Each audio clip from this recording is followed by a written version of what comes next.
Hola, ¿qué tal? Bienvenidos una vez más a su canal favorito de Rubén Chess. Y bueno, el día de hoy vamos a ver una partida entre Farhan Matsoulo contra Magnus Carlsen. Comenzamos con las jugadas que se hicieron en la partida. Comentarles que Farhan Matsoulo jugó con piezas blancas y Magnus Carlsen jugó con las piezas negras. Te invito a que pauses este video en este momento y que adivines o pienses cuál va a ser el resultado, si va a ser tablas, si va a ganar Carlsen o si va a ganar Farhan Matsoulo, ¿no?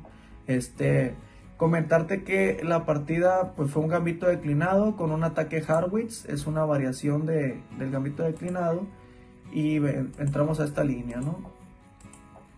Después de esta jugada, torre 8, torre D1 la marca como un error. ¿Por qué? Porque permite el avance del peón a E5 atacado al alfil, el cual ahora se clava al caballo con el alfil, y viene este D4 que, a pesar de que la torre está atacando rayos X a la dama, aún así no le interesa a Carlsen y hace el avance apoyado con peón, alfil y caballo al mismo tiempo, ¿no? Entonces viene el caballo aquí en D5, decide volver con su alfil en E7 porque está atacado con el caballo y con el alfil al mismo tiempo. Entonces hay que proteger a ese caballo como de lugar, ¿no? Alfil por y alfil jaque. Bueno, alfil amenazando un posible ganar un peón y dar un jaque al rey, ¿no? Entonces aquí juega G6 Carlsen, caballo por alfil, dama por caballo, y viene este alfil aquí.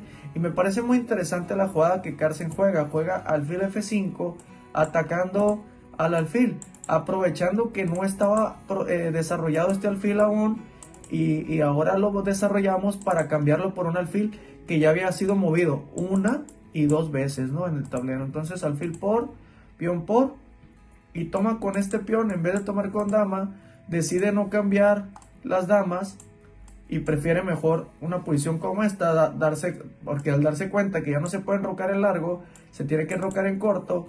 El rey se puede mover en H8, venir la torre y atacar por la columna, ¿no? Entonces, pues predice todo eso Carlsen y decide hacerlo y toma con caballo al peón, el cual está atacado a la dama.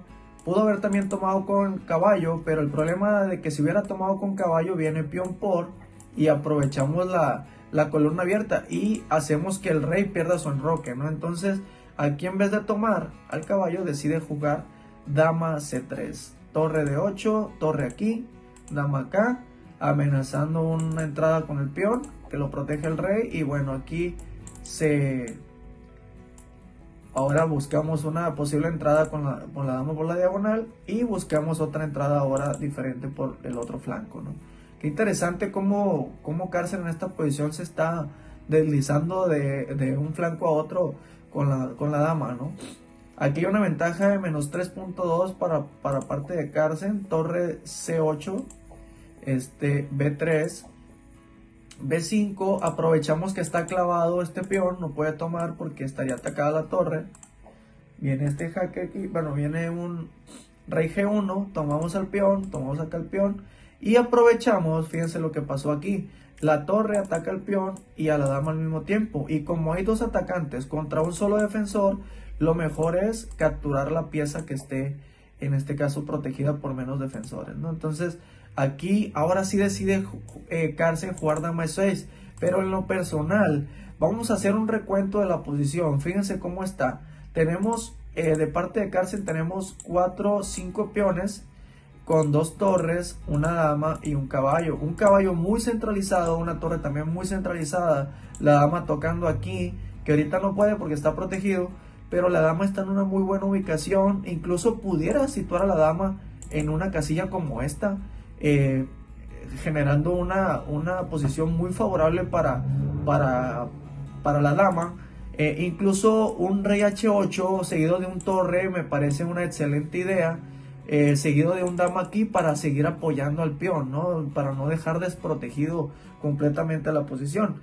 En lo personal, a mí me hubiera gustado mejor haber jugado rey H8, torre aquí y un dama aquí, ¿no? A mí en lo personal me hubiera gustado, pero Carlsen decidió hacer el cambio de damas, que en lo personal no se me hace correcto, porque pues Carlsen la verdad tiene mucha ventaja tanto de posición, de espacio,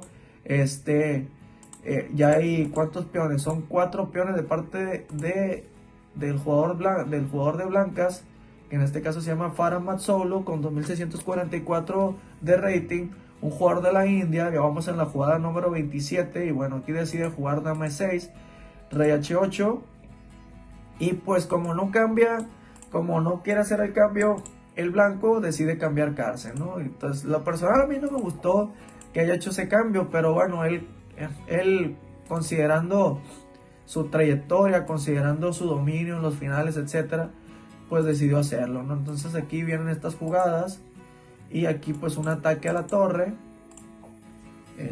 Viene aquí otra jugada con la torre atacando al caballo y al mismo tiempo al peón. Vamos a ver si se lo come. Bueno, primero juega esta atacando al peón otra vez y también aprovechando una posible coronación, ¿no?, del peón.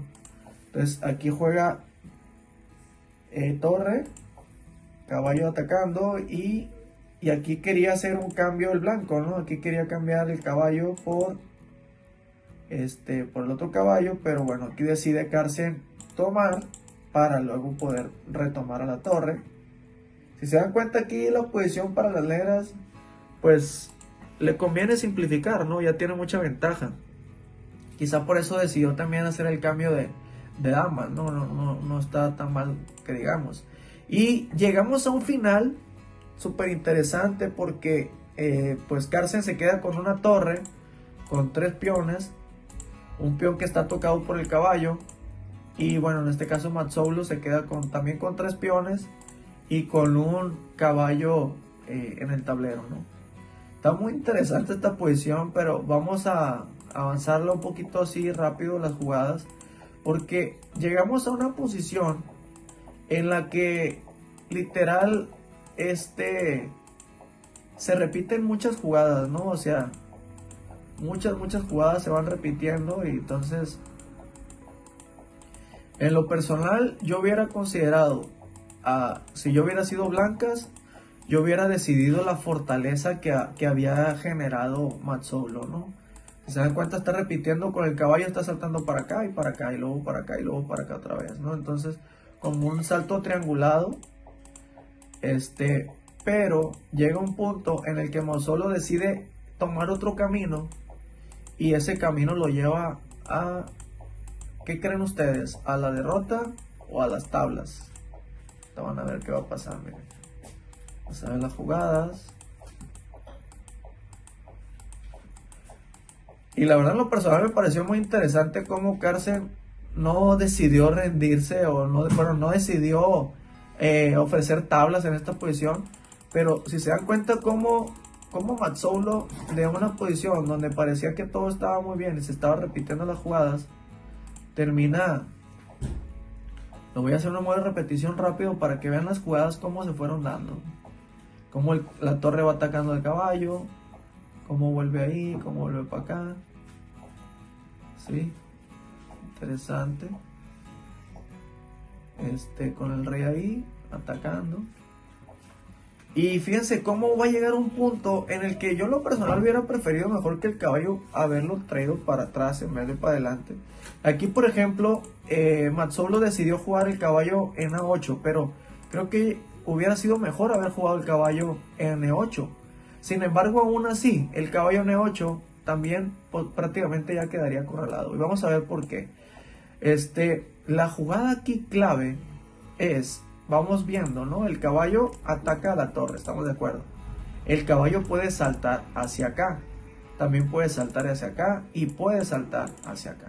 Entonces, las posibilidades que tiene este caballo son 1, 2, incluso, bueno, esta ya no la puede, y esta también es posible. Sin embargo, pues siguen las negras, y la jugada que hacen las negras en esta posición, bueno, que hubieran podido hacer en esta posición, era torre aquí. Con esta prácticamente el caballo queda acorralado, ¿sí? Y ya no tiene casilla de escape. Lo único que en este caso Carlsen pudo haber hecho era traer a su rey para acá, luego para acá, y comerse el caballo. Entonces, por lo tanto, pues considerando que poniéndolo aquí o poniéndolo acá, pues era pérdida de tiempo. Entonces, pues decidir poner su caballo ahí para perder con más facilidad la partida.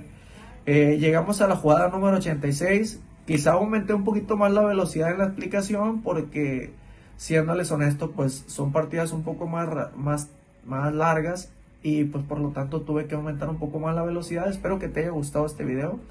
Espero que hayas aprendido algo del estilo de Carlsen. Si te gustó el estilo de Carlsen, comenta ahí en los comentarios si realmente te gustó este estilo o cuál es tu estilo de juego, si es más pasivo, si es más agresivo. ¿Qué te pareció la partida entre Farhan Mazzolo contra Carlsen? ¿Consideras que Mazzolo pudo haber hecho una mejor partida? Déjalo en tus comentarios. Y pues aprovechar también para que te voy a compartir en la descripción del video, te voy a compartir el enlace a la comunidad de Rubén Chess, por si gustas ser parte de la comunidad, pues ahí vas a tener el enlace.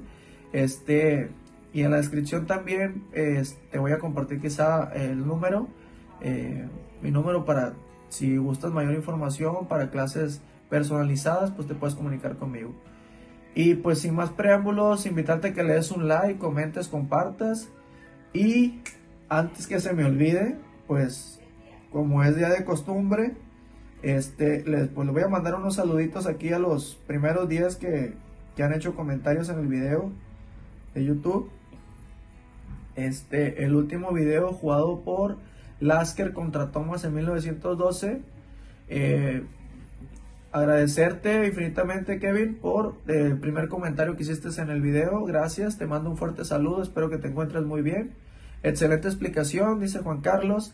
André Padilla dice, gracias por compartir esas jugadas maestras. No, pues un placer y un gusto poderles compartir estas partidas. Épica movida del rey, todo el viaje del rey para un mate épico. Y esto también lo compartió como comentario André Padilla en el video anterior al que acabo de explicarles. Y pues nada, ¿no? Compartirles que la partida esa pues fue la donde pasearon al rey por todo el tablero.